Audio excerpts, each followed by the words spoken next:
I mean, I'm vegetarian, so There's plenty of vegetarian options as well. The Gulf and the Middle East tend to eat everything, so of course. I mean, but it's just why my view is already very biased. Didn't try most of the dishes. Hummus. I'm addicted to hummus, Breakfast,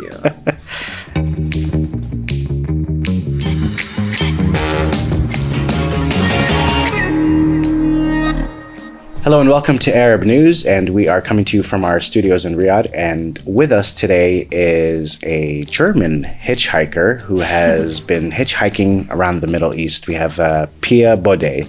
Thank you for being with us. Thank you so much for your invitation. I'm very happy to be here. Well, we're very happy to have you here. So, Pia, you've hitchhiked around the Middle East and made your way to Saudi. Can you tell us a little bit about how you started this journey and why did you pick the Middle East? I started to learn Arabic like 1.5 years ago because I felt like I want to understand this culture because this language because there's so many people everywhere in the world speaking Arabic.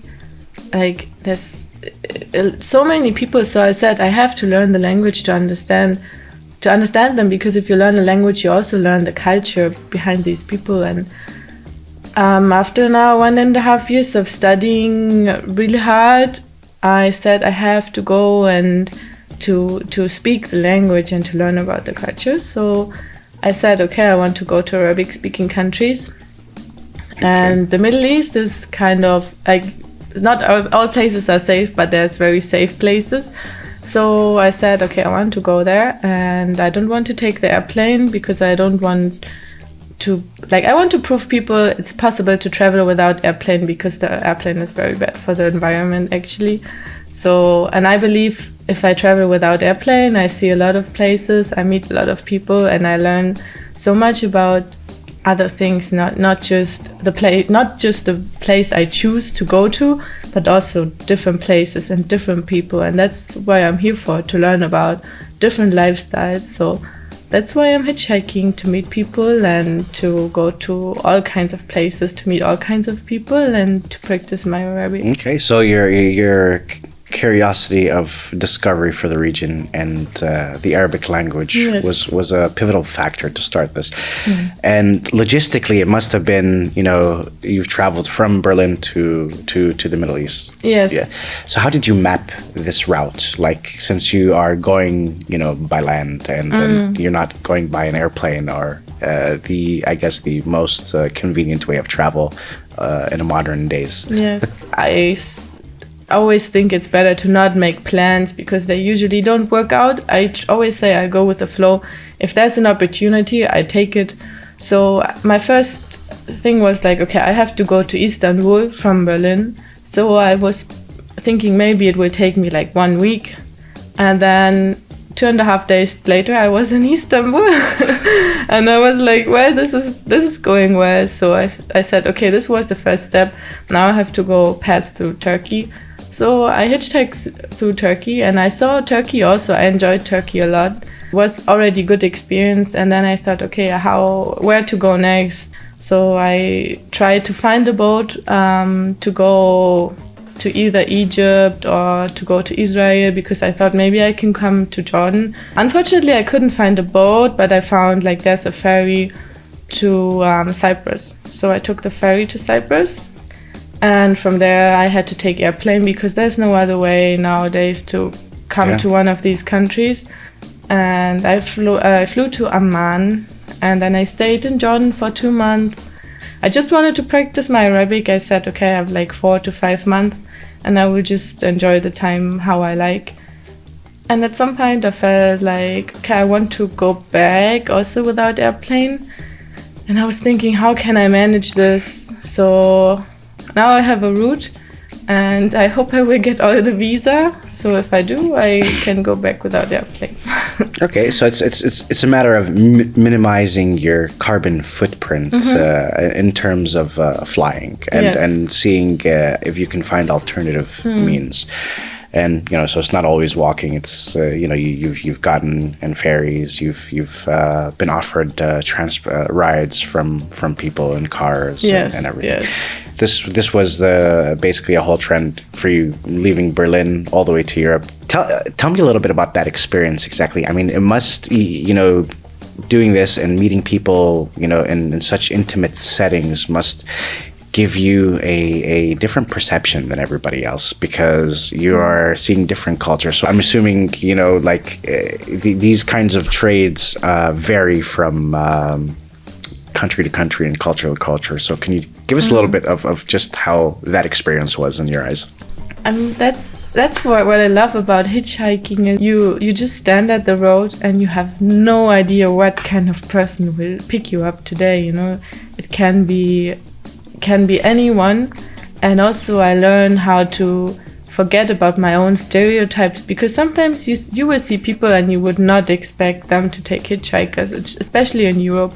But then they are super friendly people, and you're in this car and maybe you have like 1 hour, 2 hours or 5 hours, but everyone, not me, I know, and also the people, they feel and they know this is like this time we have, and afterwards it will be finished, and they know I will leave and I'm not part of their life. Mm-hmm. So that's why it's a very honest setting and a very open setting. It's really, really amazing to see I can trust these people no matter who they are, because usually people would say like, oh, don't hitchhike with trucks. They might be dangerous, I mean, that's a recommendation people give you around the world, is never pick up hitchhikers and never, hitchhike riding a truck in particular. Yes. So and you've broken too. Yes. And how is that going? I just do it, and then I meet these people and they are amazing people and they are so friendly and they treat me so well, and they are also so happy to see I trust them. And I think that's what it's about. People see I'm friendly and I trust them. Let's get back to your route hitchhiking in the Middle East. So you said you've seen different parts of the region, and so can you tell us a little bit about how you made it to Saudi Arabia? I arrived in Tabuk, and I was like, this was a totally different culture than Jordan already.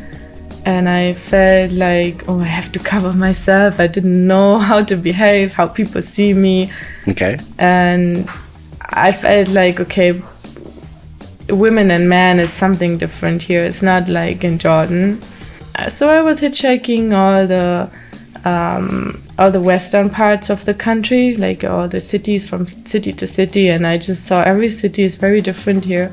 And everywhere people are very different, and some are very open, some are very closed. In some cities I felt very comfortable, also not like hiding like covering my face or even my hair.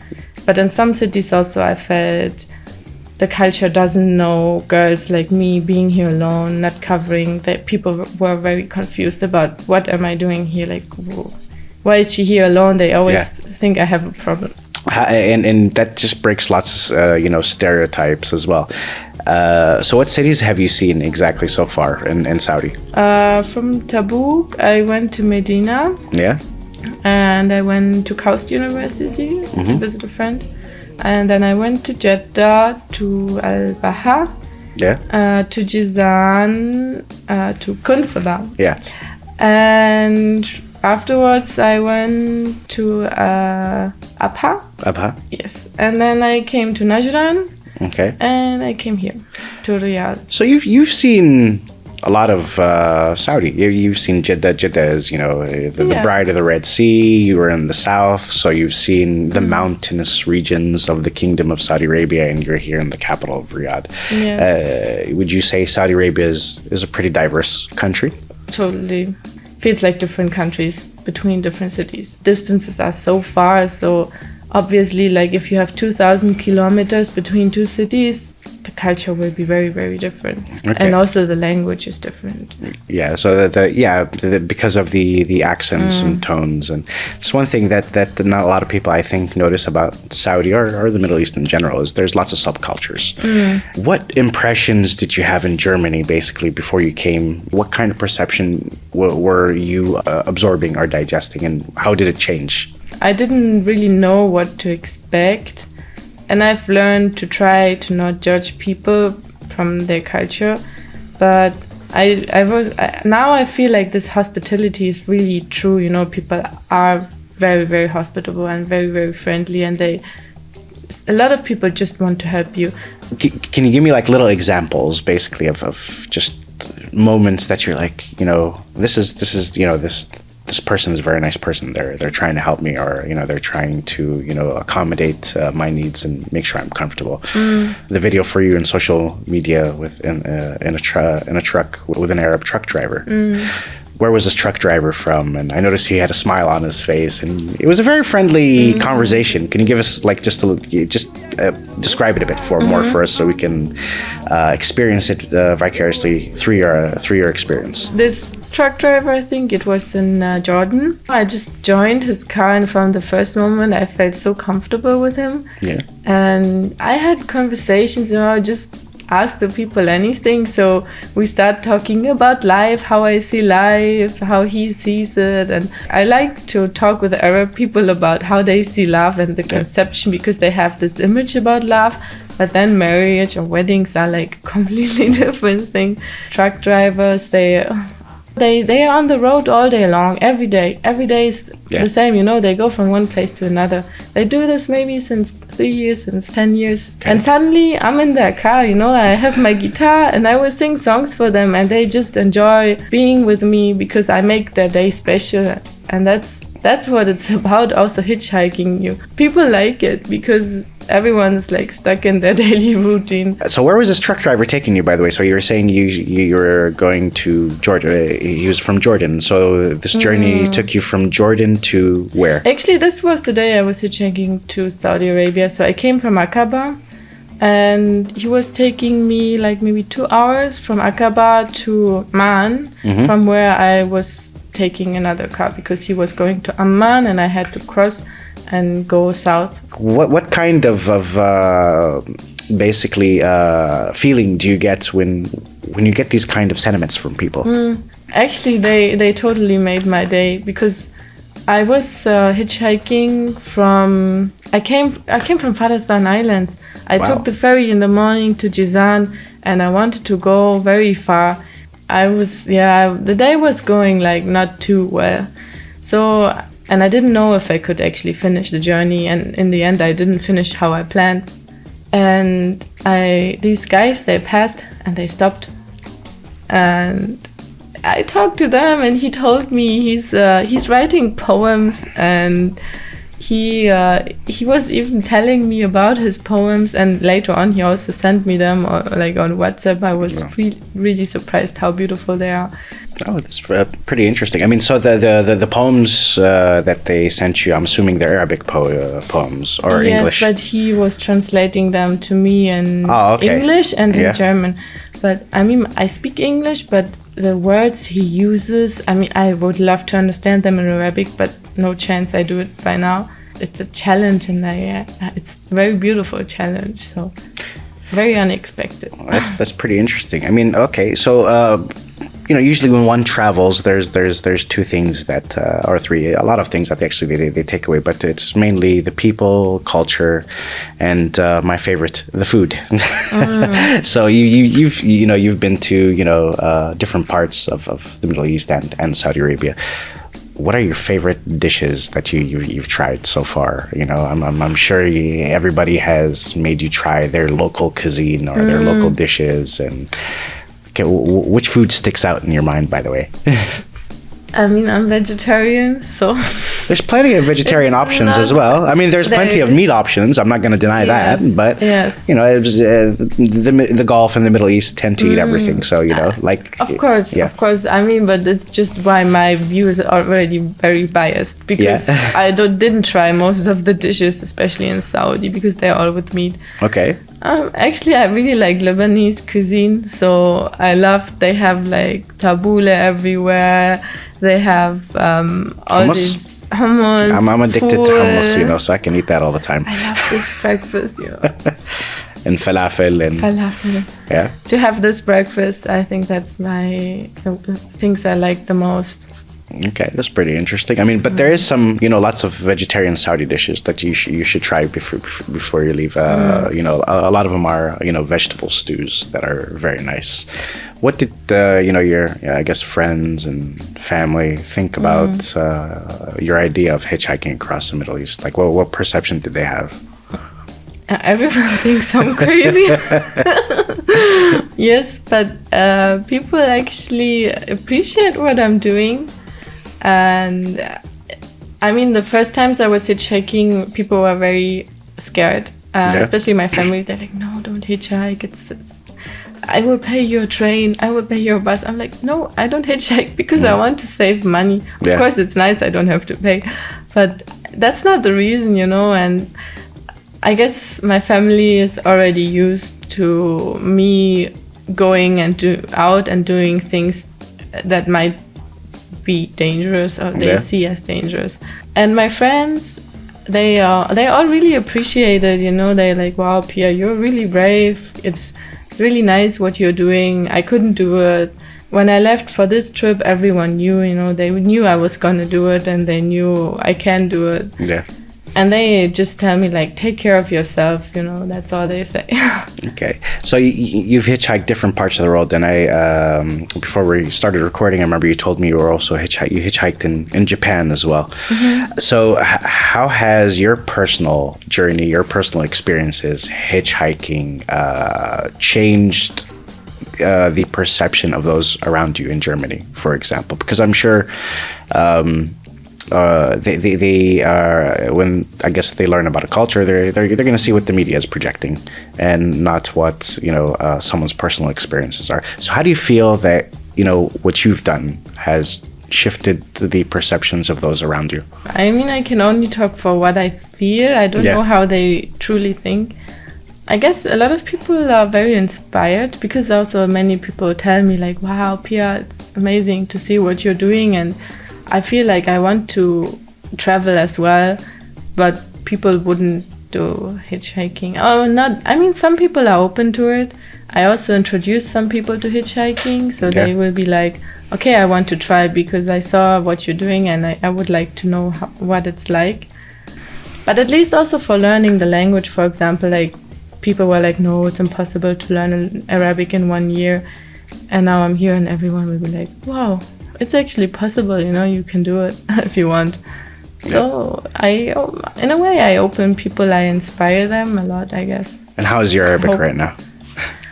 I'm satisfied. Yeah, can you tell us, give us a sentence, I guess, in Arabic, just to get an idea of how good your Arabic is. صباح الخير، اسمي بيا، أنا من ألمانيا وأنا أدرس عربي وأتعلم اللغة والثقافة.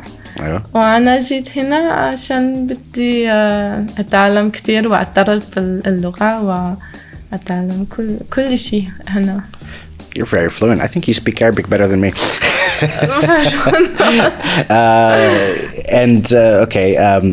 So how do you learn, by the way, Arabic while you're hitchhiking? How do you find the time to do that? I mean, I travel frequently, but I go on airplanes. So to me, there is always time to sit down and, read a book or get on the laptop, but you're constantly on the move. Yeah, I mean, like in Jordan, I stayed with a family I really liked for 1 month. So I had the chance to study, really. I was sitting down every day. I studied vocabulary. Mm-hmm. And I practiced with my host brother, like the pronunciation. Since I'm like on the road, I rarely have time to study. But what I do is every time I hear a new word, I will be like, stop, I have to write it down. So I take out my phone and I write it down. I ask the people like, how do you spell it? And I write it on my phone so I will not forget. Mm-hmm. But yeah, I have to admit, like here now, there's so much happening around me when I'm on the road. So I don't have a lot of time to study, but what I do is practice if I talk to people. So I practice to talk without thinking. And I think that's something I practiced a lot on the road because I always tell people the same story. They ask me questions and I just talk because you have time, and people don't see, they don't judge me not speaking perfectly because they are just interested to hear what I say. I mean, of course. I mean, they would be impressed. It's another language you're learning. Yes. But do you feel that the fact that you're conversing has accelerated the process? I don't even know. I can't even describe the process because I'm surprised myself. I'm where I am now, right now. Yeah. And I still, I'm still insecure about how I speak. Some people say, wow, you speak really good. And I feel like, I don't know, people tend to just tell you, wow, you're really good, even though I'm like, I don't know if I'm really at this point. I have friends who are from different parts of the world who are living in Saudi Arabia, and I can assure you that you speak Arabic better than 90% of them. Really? Yes. So that's. I don't know how I got to this The point. fact that you could say a sentence just now like that is more than what they have basically learned in maybe 2, 3, 4, 5 years of living here. That's one thing. Getting back to the interesting part of visiting Saudi. So the fact that you've seen different places. Which one is your favorite place, by the way? Like, which one of the the cities that you've been to stands out the most, and you're like, wow, this is amazing. I mean, you've seen Farasan, that's an island in itself that you need to take a ferry to get to. You've seen a mountainous region in Abha, which is which has, by the way, the highest peak of the Kingdom of Saudi Arabia, 3,000 meters above sea level. And you've seen, an area, a coastal area in Jeddah where there's beaches, and Riyadh. They're all very different. Yeah, I'm sure like there is one place that you saw that when you leave Saudi, you're like, this was my favorite place. I think it's Abha. Yeah? But I don't even want to call it too much my favorite place, because I know my view is so biased because it's about who you meet, And in some places you're lucky to meet amazing people, and that's why you enjoy your time so much. And maybe in the other places, I just didn't meet the right person at the right time. So maybe if I go another time, they would say like, "Ooh, this is my favorite place." Oh, okay. So how long have you been in Saudi, by the way? 3.5 weeks now. Okay. And where is your next route after Saudi Arabia? I will go to have 1 or 2 days in Bahrain and Qatar. Yeah.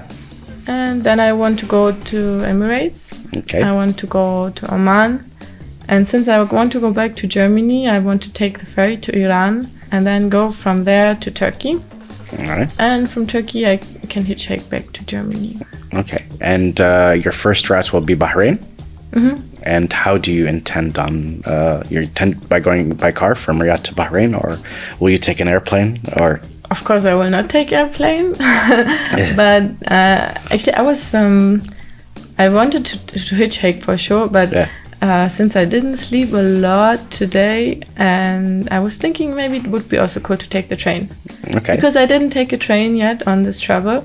And also, I think if I take a train, I can show people in Europe there's actually trains in Saudi, yeah? Yes. And of course, it's not like Europe, but it's improving. So people should also know you don't have to hitchhike, you don't have to go by car. There's trains. Yeah. I actually was on a train. I must admit, I don't always travel by train, but it was, something I wanted to try. So after this trip, how would you describe Saudi Arabia, to a German audience through your experience? Oh, it's very hard to explain people what's happening in this country, because I came here like experiencing Jordan, which is closer, like the culture is closer than German culture. Yeah. And I learned the language since 1.5 years, so I already have a background where I'm more likely to understand it, I guess, but still, like, I don't know if someone explained this to me before me coming here. I could not understand what's happening here, how the people live. You have to see it with your own eyes. Seriously, like I still have to make up my mind, and it's a process. You need to absorb and digest and analyze. Just there's so much going on. You don't have enough time to absorb it all. Yes. So that's interesting. I mean, when you do that, please do let me know. I'm very curious to know just what your takeaway of this experience is. And yes, and I want to write a book. Like, I already started writing a book. So I want to write a book, and I will do it when I get back to Germany, because Nice. now I don't have time.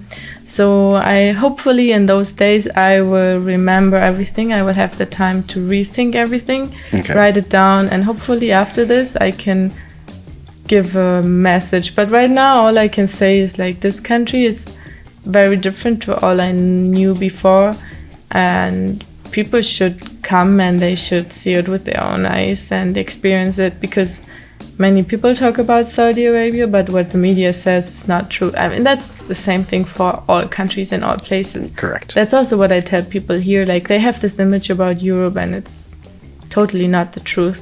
And same thing about like the other way. It's something that happens in this world, but I hope people know and they understand that what they see in the media doesn't have to be the truth, and they have to go and see it with their own eyes.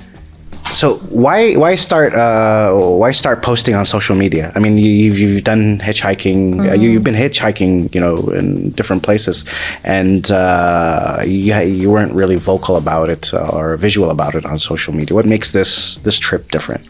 My friends, thanks to my friends, like 3 friends in Germany who were like convincing me, like, Pia, please do it, because I told them about my travels, and I never was into social media, and even now I always every day have to convince myself to do it, because it's work, and I rather want to enjoy the time with people.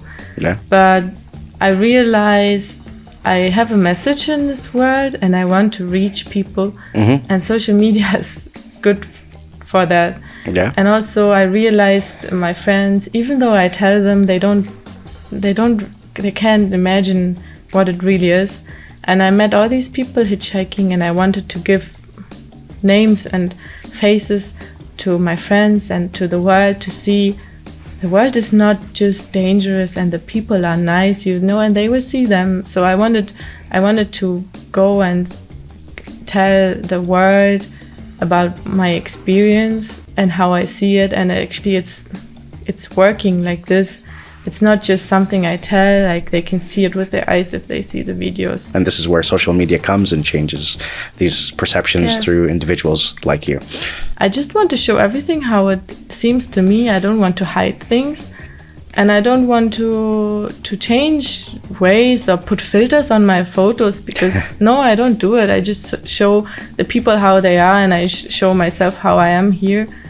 And what I also learned now is, like, I started traveling because I wanted to learn, and now I feel people learn a lot from me as well. So it's nice to feel this. Actually, I have kind of an impact on people. I can change their view in a way. Okay, and before I reached out to you, to invite you to be my guest here, are you familiar with Arab news? Like, I've heard about it, but I mean, like, not super familiar. do you tend to read more German than English? Yes, I do. Okay. But now when I'm traveling, actually, I don't read a lot of You don't news. read a lot. You enjoy the scenic views and amazing company of different people from all the places you're exploring. Yes, and it's already so much like happening every day, so many people, so my brain is overloaded anyway. So you're taking in too many experiences and information to even bother checking out the news, which can be liberating at the same time, by the way. So before we wrap up, is there any message you want to tell our Arab news audience? I want to tell the people to not be afraid of something they don't know. And I want to tell people, if you go out of your comfort zone, and if you go out of the place you know and the language you talk, it's scaring. Of course, it's scaring in the beginning, and you will feel uncomfortable, but that's how you grow, that's how you learn. It's about opening yourself up and trying to understand a different position, a different mindset, and also learning languages is not just so you can speak, it's about understanding each other. It's about being able to talk to a person that comes from a different background, because not everyone comes from the background you come from. Everyone comes from a different background, and we have to be aware of this every single person we meet, we have to meet without stereotypes, without judging them, because how are we supposed to understand someone if we don't even know the background of the person? We will never do, and we will only be stuck in our own world. Okay, I mean, it's interesting you say that. I mean, it reminds me of many sayings. One, traveling turns you into a storyteller. Learning a culture and a language is equivalent to getting a college degree. So I completely agree with you and laud you on these efforts. And I'd like to thank you very much for being with us in this interview. And I wish you safe travels by train. I'm sure you'll be leaving from Riyadh to the Eastern Province. And hope you have safe travels and enjoy your trip by train. Thank you very much. Thank you very much.